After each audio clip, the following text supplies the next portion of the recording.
欢迎进入一个带你解读世界的频道。上期我们讲了西安兵变所处的大历史背景，张学良东北军前往西安剿共，却和中共打成一片，蒋派中央军奔赴西安监督，却遭张学良百般反对。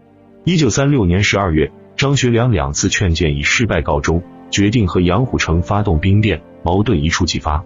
我从政治学的角度剖析了三方的历史背景和逻辑，蒋张以及中共三方的利益和意识形态有着根本不同。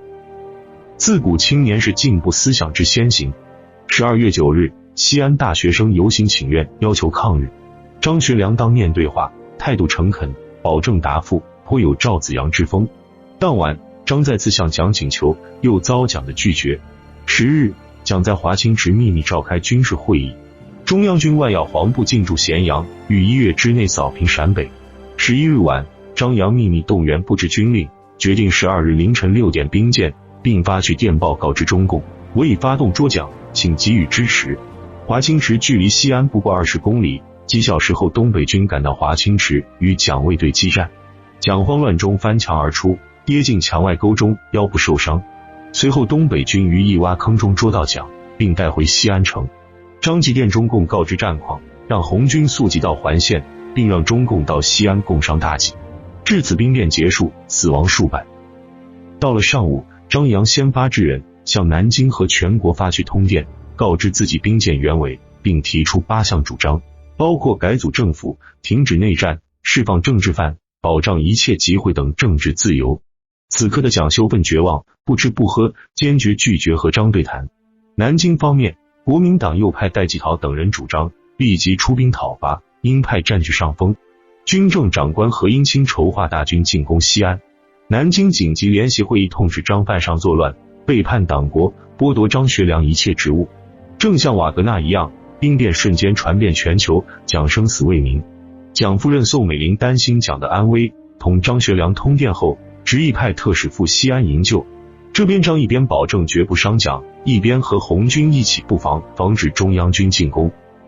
12月14日，兵谏后第3天，张学良敦促南京代表到西安谈判。行政院代理院长孔祥熙召开高级会议，在得知蒋绝对安全后，多数主张和平救蒋。军政部长何应钦也表示同意。孔祥熙发动心理战，通告全国，拉拢地方实力派，孤立张杨。12月15日，蒋立下遗嘱，委托励志社总干事黄仁霖交宋美龄。12月16日，国民政府强硬派还是颁布了讨伐令，讨逆军2路逼近西安。12月17日，兵谏后第6天，蒋仍可和南京来人交谈，并传令南京停止行动3日。宋美龄等主和派仍极力主张和平解决，但中央军已经大军压境，情势极为紧张，大战一触即发。南京方面继续发动宣传攻势，胡适朱自清闻一多，冯友兰等知名人士纷纷撰文，谴责张自毁长城，破坏统一，乃民族罪人。12月20日，兵谏后第9天，中央委员宋美龄之兄宋子文抵达西安和蒋见面，并转述宋美龄书信，转达宋美龄3日不回便来和军共生死，蒋落泪感动。中共方面，周恩来让宋子文劝蒋改变抗日政策。12月22日，兵谏后第11天，宋美龄飞赴西安谈判，希望赶在大战爆发前救蒋。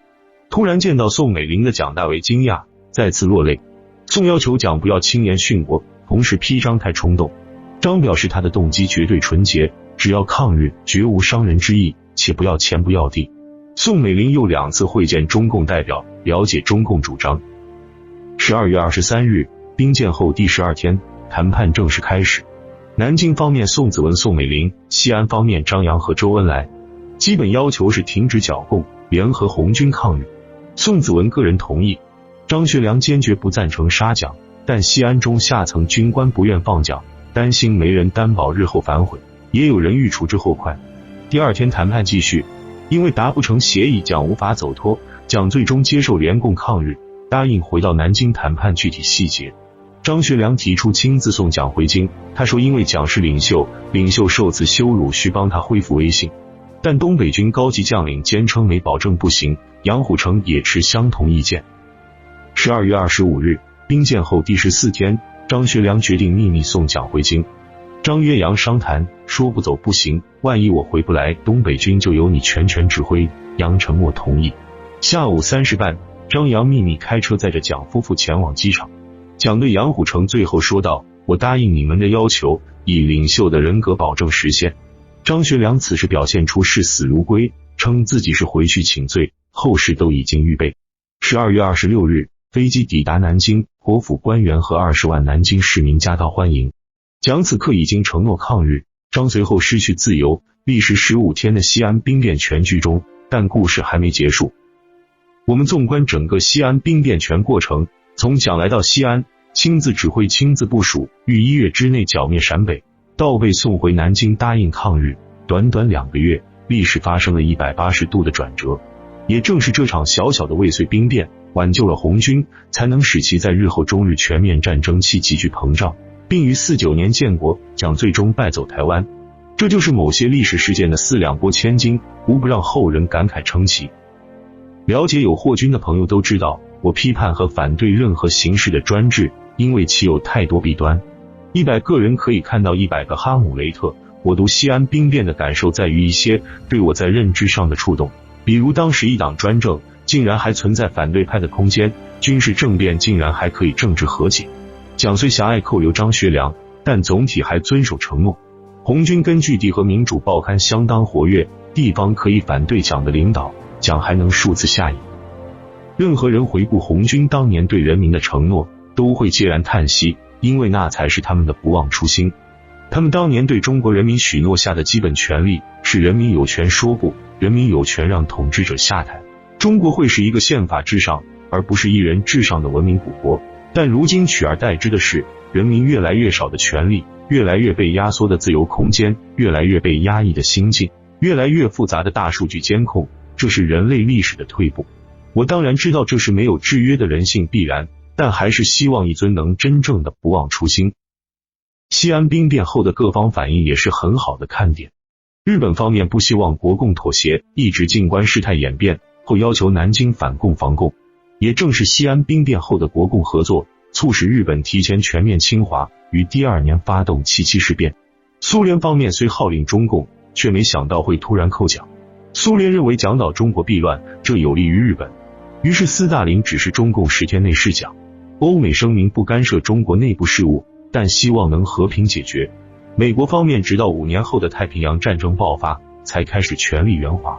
美国光是1942年就提供5亿美元无偿援助，占当时美国经济比重已接近对无援助，并根据租借法案向对华租借大量军事物资。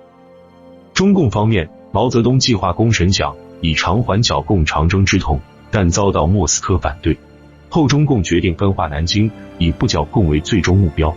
蒋在日记里写道：8年剿匪之功，预计将于2周可尽全功者，己权毁于一旦，建国进程倒退3年。而旅居德国的汪精卫乘专机回国，意图重新执政。1937年2月，日军全面侵华的前夕，东北军发生内斗，强硬派杀害老军长王以哲，抗议张学良被扣，后被温和派镇压。随后东北军决定撤离，接受国民政府东调分散到河南、安徽等地。而中共方面也提案到南京，承认三民主义，彻底取消暴动和没收私人财产，取消苏维埃政府，执行国民政府法规，行政人员民选。红军被改编为国民革命军，红军学校取消。这实际上就是彻底归顺，是红军的承诺，是迫于全国舆论压力，也是担心被继续围剿的无奈之举。后陕北红军主力被改编为国民革命军第8路军，共 4.6 万人。南方红军游击队被改编为陆军新编第4军，共1万人，一起编入约180万人的国军，当然仍归中共领导。国共第2次抗日战线形成。我们来看一个历史质问：红军到底消灭了多少日军？有人说只有3位数，这有失公允。8路军和新4军虽是国军，但也是红军改编，确实参与战斗，无可辩驳。国共战报都有夸大的成分，但你就算只看日方的历史记载，国军却是不少毙敌数万的大战斗，而共军都是1000人的小战斗。目前比较靠谱的是，根据日军档案，日军战死40多万，其中被国军消灭40万，共军消灭2万左右。而按日军牺牲将军算，死于对国军的战役45人，对共军的战役5人，也大体吻合。你从改编时期国共军力对比也可看出。此外，中共的主体方针是保存自己。1937年洛川会议确立抗战方针，创造根据地，配合国军作战，保存和扩大红军，争取共产党对民族革命战争的领导权。从抗战开始后的南京沦陷，国共军队就互有攻击，八路军、新四军基本上按自己攻敌计划，并不听从国府调遣，并不断吸收伪军国军兵力。8年间共军也从不到10万发展到100多万。保存扩大实力当然符合中共的历史目标，符合理性人假设也无可厚非。从一开始抗日只是口号，为了政权利益最大化才是真理，这和其建国后建立一党专政也是一脉相承。1936年12月，南京军事法庭判处张学良刑期10年，蒋成锦特赦并令戴罪立功。张学良被软禁家中后转到台湾新竹和赵四小姐居住，这里当然有段佳话，我们有机会再讲。后来张目睹中共建国后历次运动之血腥，也颇为后悔。他称共产党伪装抗日扩大力量，骗了全国人民，说周恩来称张是共产党的救命恩人。他说这口气闷在心里，痛苦万分，称自己是罪人中的罪魁。张学良晚年的懊悔耐人寻味，不过当时其实是人民选择了中共，张学良只是提供了一个绝好良机。中共表现出的民主作风，国民党满清遗留官僚无法相比，有兴趣的也可以看看我讲丢大陆那期。只不过各国共产党后来纷纷实行独裁，其通有的血腥暴力和思想钳制也是没人意料到的。以上就是西安兵变的史实和有霍军点评，欢迎大家点赞订阅，谢谢大家。